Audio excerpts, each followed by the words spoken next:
Good evening. It is June 22nd and it is 7:03 p.m. I would like to call the Public Safety and General Government Committee meeting of the Common Council to order. We will start with roll call. I have Councilmember Ayers, I have Councilmember Alterman and myself, Councilmember McMurr present. Hoping more committee members will join us momentarily. We are going to unfortunately have to skip over the acceptance of the minutes of the May meeting because we do not have a quorum currently. I will come back to those if we do get a quorum in the next few minutes.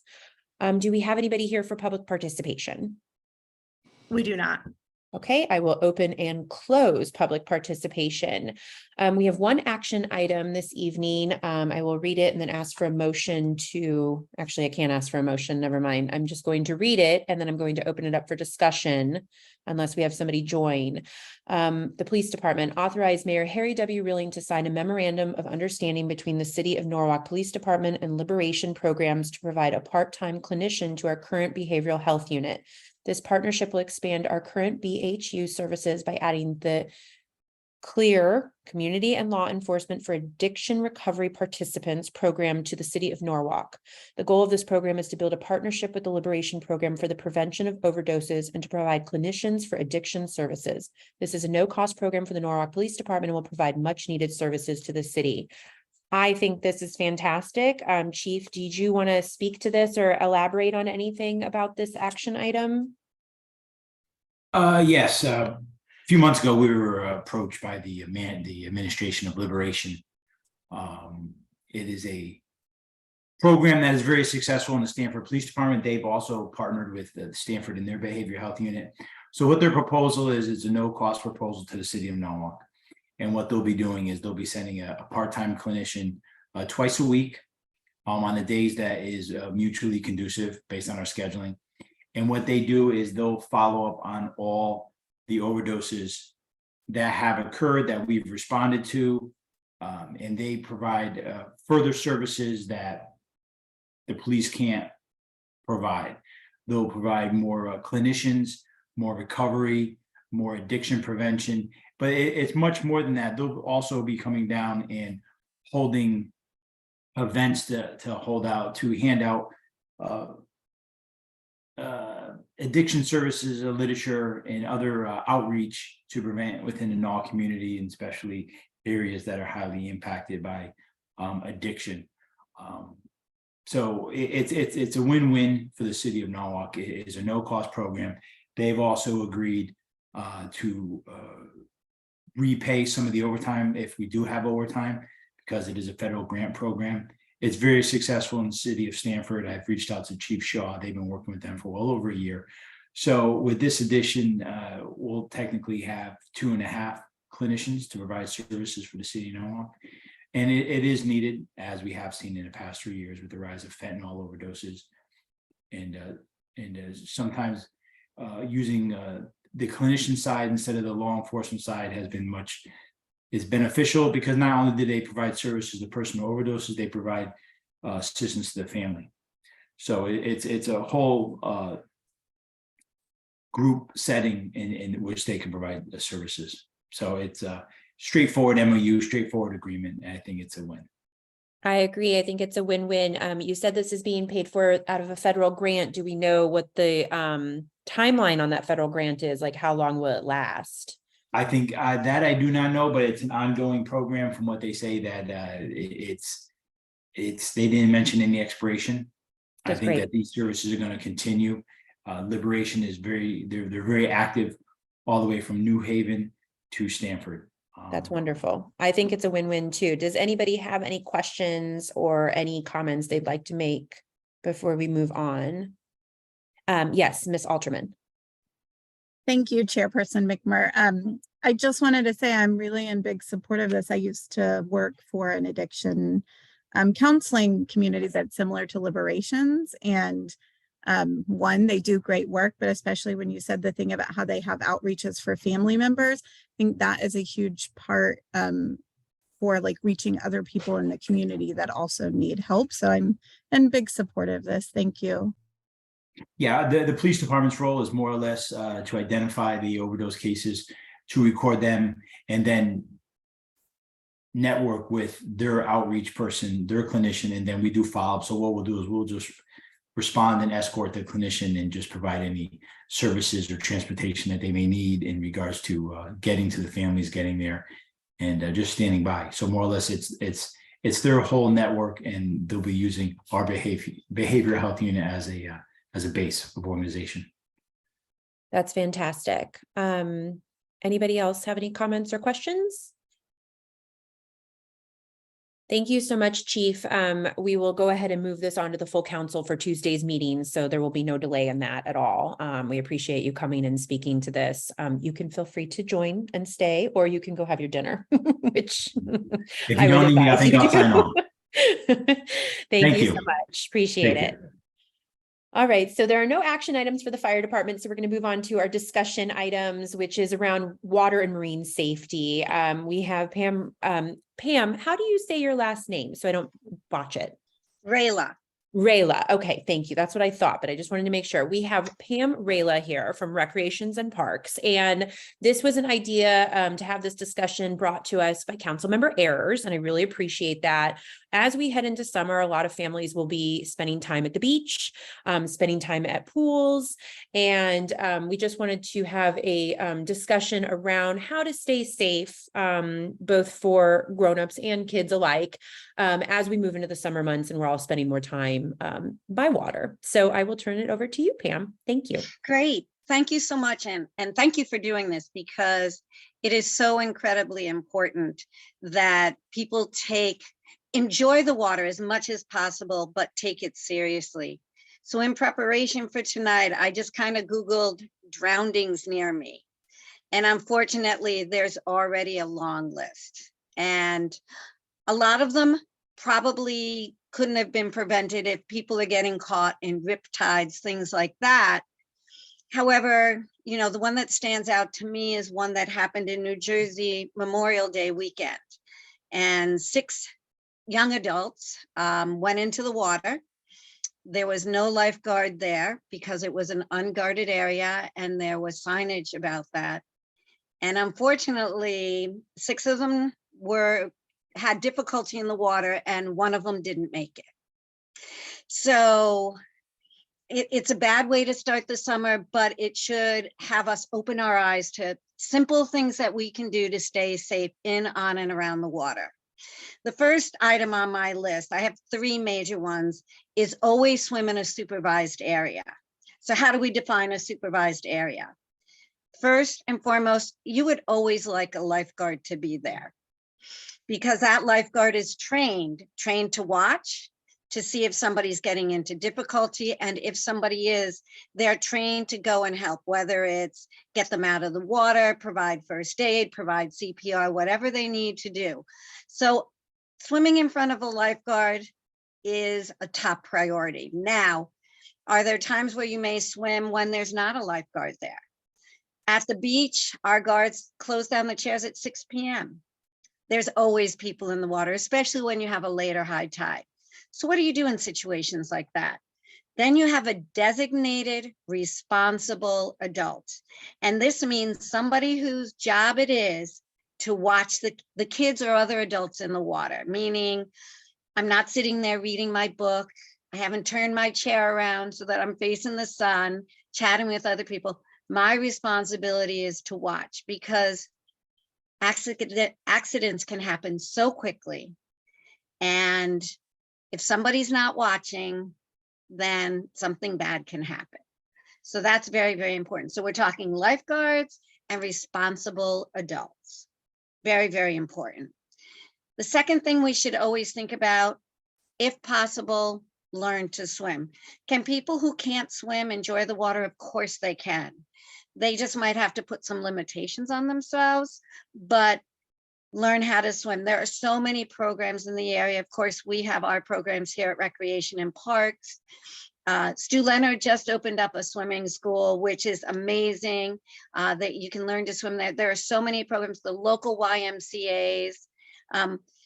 In July, we actually hold our swimming lessons at the beach, which is where I learned how to swim many, many moons ago. So you can learn how to swim anywhere.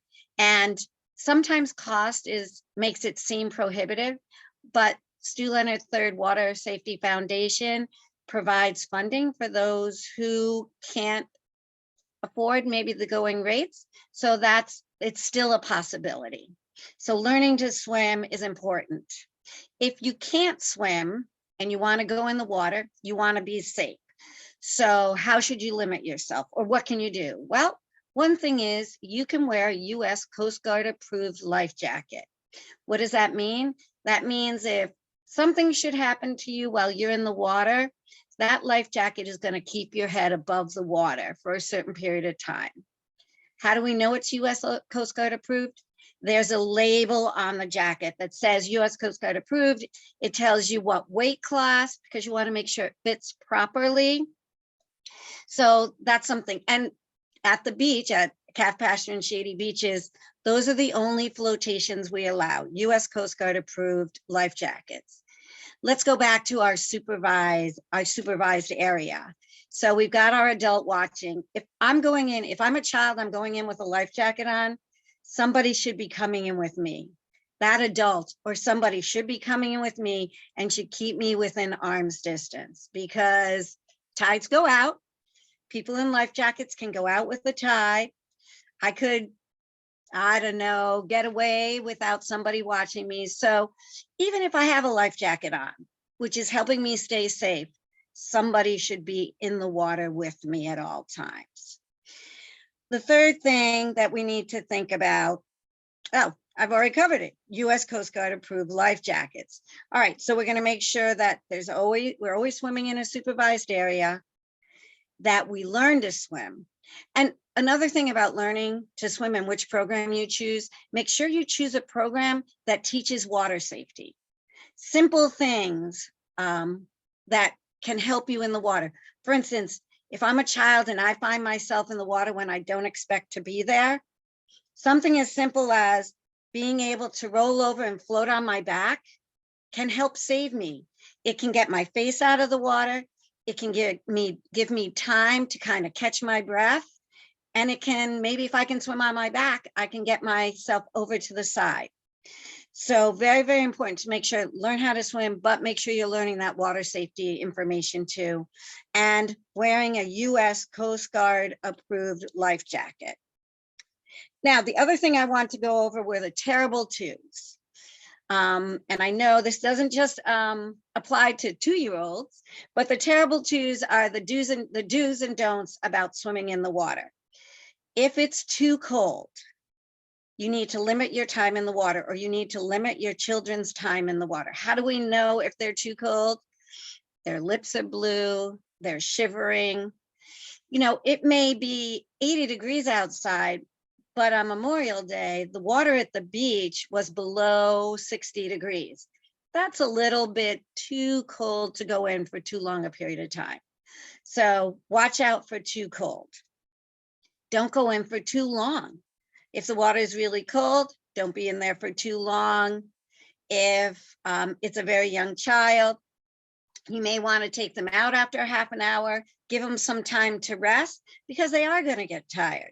So we're not going to stay in for too long. We also need to make sure that we don't go too far out in the water. Something that the lifeguards are trained to do is watch how people swimming look when they're swimming. Do they look comfortable? Do they look like it's easy? Or are they starting to struggle? Because if your thought is, all right, I'm swimming to that swim buoy way out there. What is it? 75 yards? I can do it. But that may be too far for me to go. And when I start, I'm looking good. I'm feeling good. I'm halfway out. I start to get tired. My arms aren't coming out of the water anymore. That's my body telling me I've gone too far. So you want to be careful not to go too far out. You don't want to swim too close to eating. I know it's that old wise tale, stay out of the water for 30 minutes, but it's a wise tale because it works. If you've just eaten, give yourself some time. Of course, if it's a light meal, you may want to not wait 30 minutes. If it's too heavy, if it's a heavy meal, you want to wait a little bit longer, but give yourself some time. Relax, enjoy playing in the sand, and then go in after 30 minutes.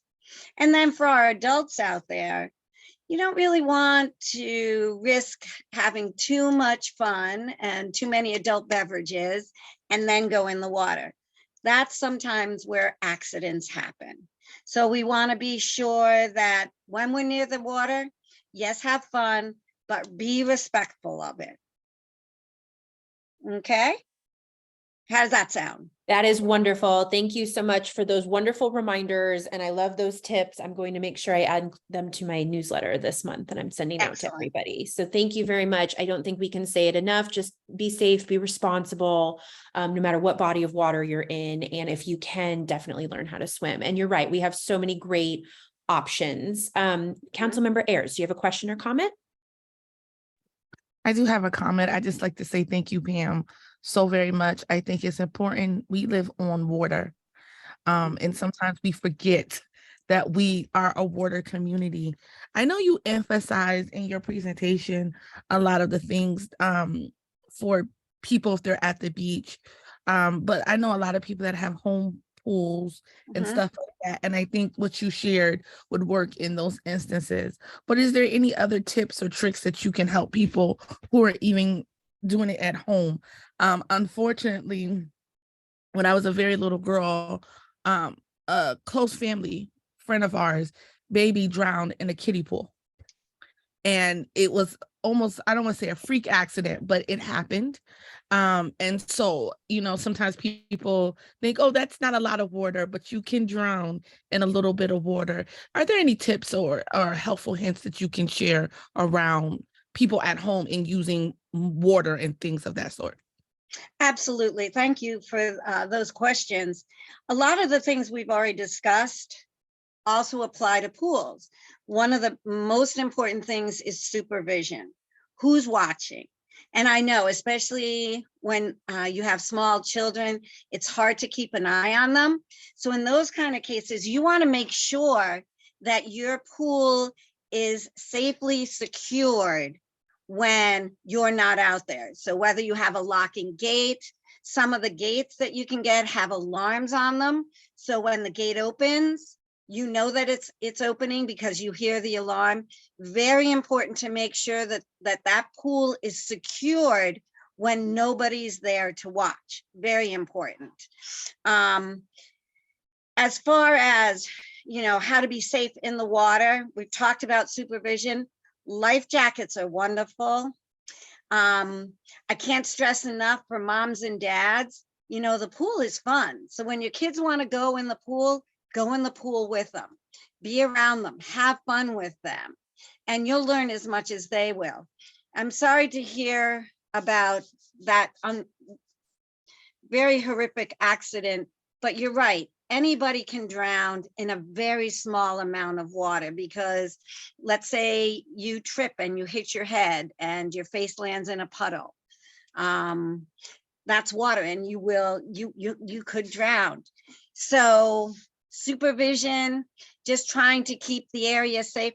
The other thing too, even at a home pool, you should have some sort of safety device. If somebody gets caught in the deep end and you can't get in the water to save them, that's very difficult to do. What can you do? Reach something out to them. Maybe a pole, like if you have one of the, a skimmer and it has a long pole on it, you can reach the pole out to them. You can maybe reach a towel out to them. You can throw something that floats, some sort of flotation device out to them. That will help them as well. Those would be the things that I would work on. That again is great advice and things that we can easily have on hand to help keep everybody safe in the horrific instance if somebody does need help. Does anybody else have any other questions or comments for Pam? Short and sweet, Pam, I promised. Thank That's you so fine. much. We really appreciate you coming and sharing all this wonderful information with us, and we hope everybody continues to stay safe. Well, by thank the you. water. If you ever need anything, just let me know. Thank you very much, Pam. We appreciate it. Bye. Bye. Thank you. Have a great night. I wanted to turn over the discussion just briefly to Michelle DeLuca now. I think she wanted to highlight a few things that are coming up in terms of public safety as well. So I did just want to mention that we have on the city's main webpage, the summer safety spotlight. So if you're on the homepage, you scroll down a little bit. There's normally 3 or 4 spotlights that rotate through. So again, right now, summer is up. I do have a lot of safety tips, some activity books for kids. I try to do as much as I can English, Spanish, but really it's everything from air quality, grilling safety, heat safety tips, severe thunderstorms, power outages, some infographics, I think information about pets in the summertime. So what we try to do is when we're doing safety press releases over the summer, I normally try to have Michelle refer back to that summer safety spotlight as almost like a one-stop shop for the season. We also again have one for hurricane season, which will go up like August, September, unless something hits us earlier. We have winter safety and then holiday safety. So again, it kind of rather than pulling from or making residents go to a few different locations on the website, which can often be hard to find, the spotlights are just kind of, again, that one-stop shop. So again, if you need any information, it's a great resource. I'm always adding to it, changing things. If there's a topic you really want to see, let me know and I can always find it and add a link. So that Thank was you, it. Michelle. I think you do such a great job highlighting the things that are seasonal. I think the highlights on the website are the number one way to navigate the website, unfortunately, but they are well utilized, especially by you. So thank you for that. Thank you. I just have one other item that I wanted to bring up for a brief discussion because we are heading into the summer months and Memorial Day has just passed and we're heading into 4th of July. I wanted to just reiterate what we had put out as a statement around fireworks from the city. So I'm going to read that into the record, but please, speak up if you have any questions or comments. This is just a reminder that fireworks are illegal for use by non-professional, non-licensed users in Connecticut.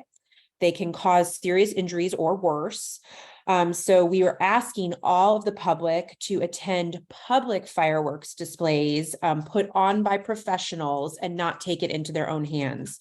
According to the National Fire Protection Association, children ages 10 to 14 have the highest rate of firework injuries. Some tips are if you use sparklers, please note to keep a distance from others while using sparklers to avoid injuries. Sparklers can burn at 1200 degrees Fahrenheit. And I want everybody to keep in mind that wood ignites at 356 degrees Fahrenheit and burns at 575 degrees Fahrenheit. So that gives you some context. And also keep your pets inside your home during fireworks. It can have a negative impact on a lot of our furry friends. And so we want to do everything we can to keep them safe. And then if you need more fireworks safety tips and facts, you can always visit nfpa.org. So that's National Fire Protection Association.org. So just want to make sure everybody's keeping that in mind too. I don't think it's another thing that we can remind people about often enough. So does anybody have any further questions or comments about any of the discussion items? I think this will go down as the shortest meeting in history. So 27 minutes, Chair. I know I said under an hour, but that was even way faster than, see, everybody should want to come to public safety because we are efficient. Do I have a motion to adjourn? Motion to adjourn. Thank you so much. And all those in favor, please say aye. It's the only thing we can vote on tonight. Thank Aye. you so much, everyone. Have a Thank great you. evening and stay safe. Have a good night. Thanks. Bye. Bye. Have a good night.